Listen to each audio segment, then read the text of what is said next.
Hello guys, today we are going to talk a little bit about this little guy. It's Sigma 18 to 50 f2.8, and it's a kind of funny thing because I got this one just in a kind of nice deal 2 days ago.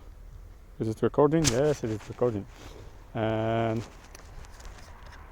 the bad thing about this is that I was thinking about comparing this with Sony 16 to 55, but at least I had to sell it because I had a buyer for it, so I already sent it.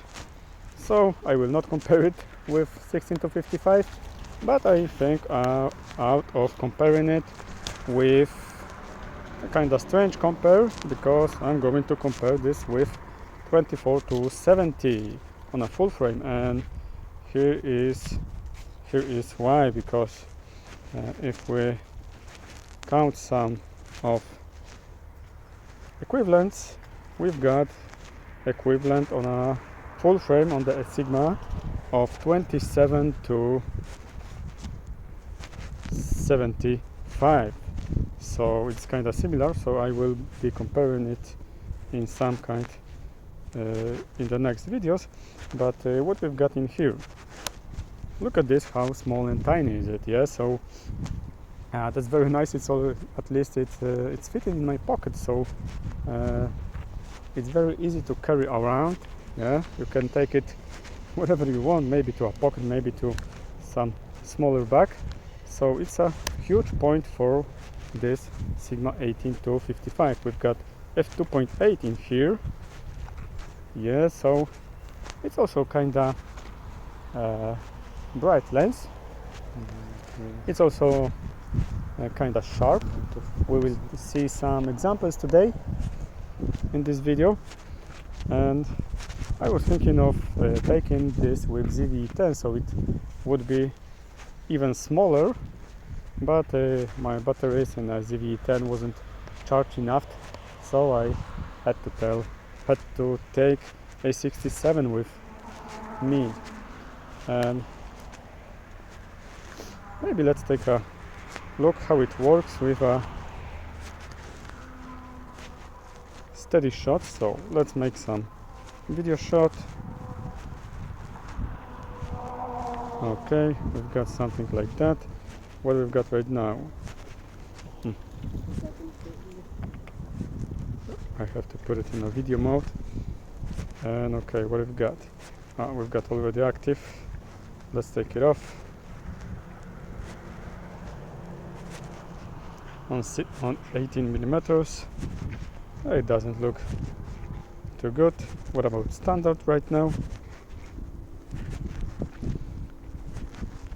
I don't think if it looks any better. And let's take active. We see already a crop,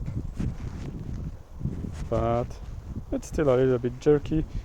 We have to mention this, that all the third-party lenses doesn't work too good with this active stabilization with Sony A6700. So yeah, that's it. So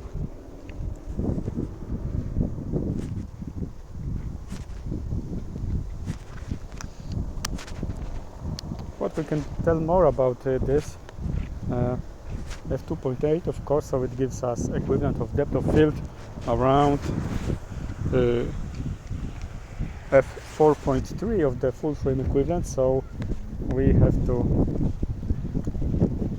deal with a little bit less of bokeh in this lens, but we can go from f2.8 to f22, so it's also a nice range of aperture. And the huge point is the size, just the size. It weighs around 280 grams, so it's very, very small. 16 to 55 was weighing around 500, yes, something like that. Tamron 17 to 70 was even bigger and heavier, so that's the smallest standard zoom lens available for the APS-C. And yeah, tell me, how do you think, how does it look?